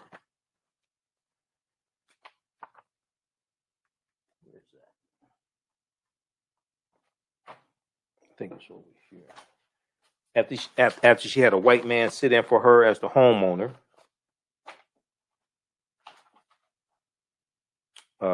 Where's my stuff on home ownership? I think it's this here. Yeah. After she concealed her race, Black Indianapolis owners' home value more than doubled. Okay, she got one appraisal for $100,000. One appraisal for $125,000. One appraisal for $110,000. The third appraisal was for $259,000. All right, and that's after she had a white man sit in for her. Do we still have it up?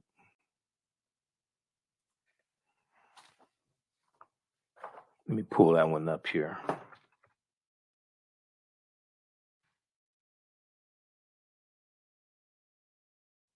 There's an article from NBC News. Carlette Duffy in Indianapolis. So read this article here.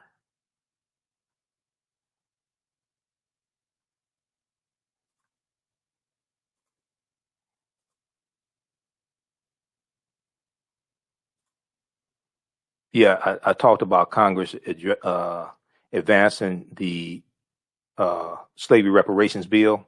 That's talking about it getting out of the House Judiciary Committee. It now has to go to the full House floor for a vote. You need 218 votes for it to pass the House of Representatives. The most they have right now is about 190 votes for it.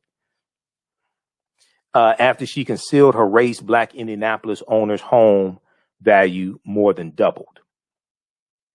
Okay, this is about Carlette Duffy, so check out this article.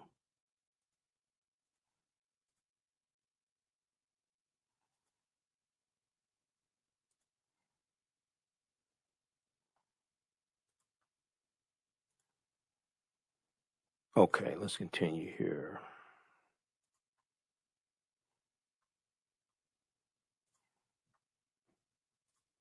But the real uphill battle that people really don't understand is in the Senate. There's only 3 black people in the entire U.S. Senate out of 100 people, 2.5, because half the time Tim Scott does not like it. And Tim Scott has already said he's not voting for reparations. So if the black Republican is not going to vote for reparations, how many white Republicans you think are going to vote for it? This is why I don't spend a whole lot of time talking about reparations. Okay, so the action addresses racial discrimination in the housing market, including launching a first of its kind interagency effort to address inequity in home appraisals and conducting rulemaking to aggressively combat housing discrimination. Use the federal government's purchasing power to grow federal contracting with small disadvantaged businesses by 50%. Okay, grow contracting with them by 50%, translating to an additional $100 billion over 5 years, in helping more Americans realize their entrepreneurial dreams, helping more Americans realize their entrepreneurial dreams. Okay. Let's see here. The administration is also releasing new information regarding Biden's American Jobs Plan proposals to create jobs and build wealth in communities of color. A new $10 billion community revitalization. Okay, so this part here is part of the infrastructure plan, which is also called the American Jobs Plan, $2 trillion infrastructure plan. You can read what's in it at whitehouse.gov. A new $10 billion community revitalization fund to support community-led civic infrastructure projects that create innovative shared amenities, spark new local economic activity, provide services, build community wealth, and strengthen social cohesion. $15 billion for new grants and technical assistance to support the planning, removal, or retrofitting of existing transportation infrastructure that creates a barrier to community connectivity, including barriers to mobility, access of economic development. A new neighborhood homes tax credit to attract private investment in the development and rehabilitation of affordable homes for low and moderate income home buyers and homeowners.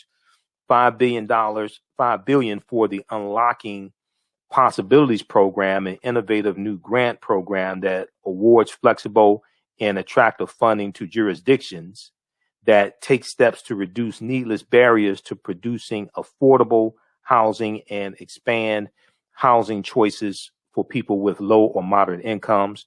$31 billion in small business programs that will increase access to capital for small businesses and private mentoring, networking, and other forms of technical assistance to socially and economically disadvantaged businesses seeking to access federal contracts and participate in federal research and development institutes. Federal contracts are huge, and this is something that I've talked about before. Okay, federal contracts are huge, and it's important to note that to be able, so I used to manage an African-American owned company, actually two of them, where we had contracts, we had city contracts, county contracts, state contracts. Okay. So you have to have your paperwork in order to be able to take advantage of the contracts. Okay.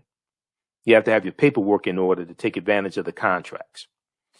Now, this is a barrier for a lot of African American owned businesses. So a lot of us got to get with the Black Chambers of Commerce and different things like this, get our paperwork in order so we can take advantage of these contracts. Because a lot of money is made through government contracts. A lot of millionaires make money having government contracts. Okay. And this is an opportunity because I remember we had city, county, and state contracts here in Michigan. Almost all of our employees were African Americans. The contracts are reallocation of taxpayer dollars. We pay taxes, but we're oftentimes don't get our fair share of these government contracts. And you have to become a vendor of the city, county, or state government. You have to become an authorized vendor before you can even bid on contracts. So there's a process you have to go through to become an authorized vendor. A lot of times we either don't understand the process, don't have the right paperwork and things like this to become an authorized vendor so we can actually bid on contracts. So those are different obstacles that knock us out of the box. Okay, taking action to end racial discrimination in the housing market. The Biden-Harris administration is announcing additional steps to end discrimination and bias in the housing market. More than 50 years since the Fair Housing Act's passage, access to wealth through home ownership remains persistently unequal. And this is page 3. Okay, this is 11 pages. I'm not going to be able to get through all this today because we're already way over time. So you got to watch the rest of this. Read the rest of this. More than 50 years since the Fair Housing Act's passage, access to wealth through home ownership remains persistently unequal. In his first week in office, President Biden issued a memorandum directing the U.S. Department of Housing and Urban Development to address discrimination in our housing market.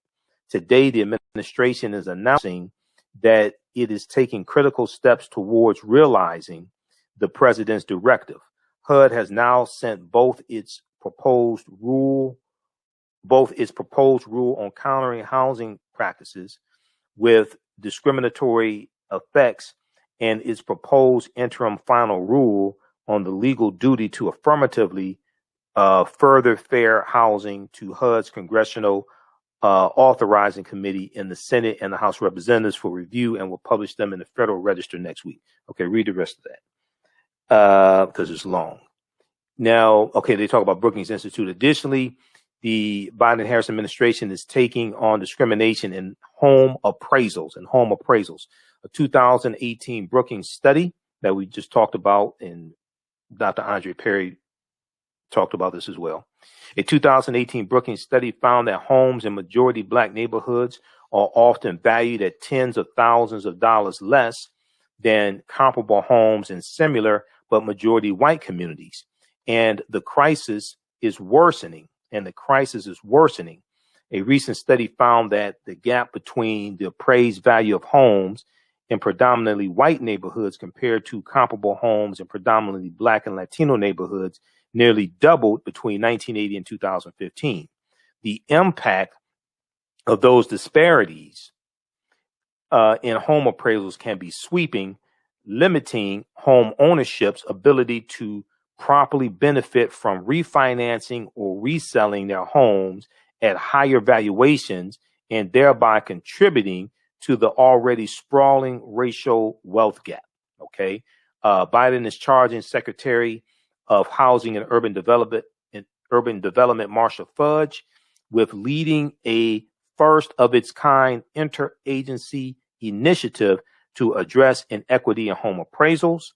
The effort will seek to utilize quickly the many levers at the federal government's disposal.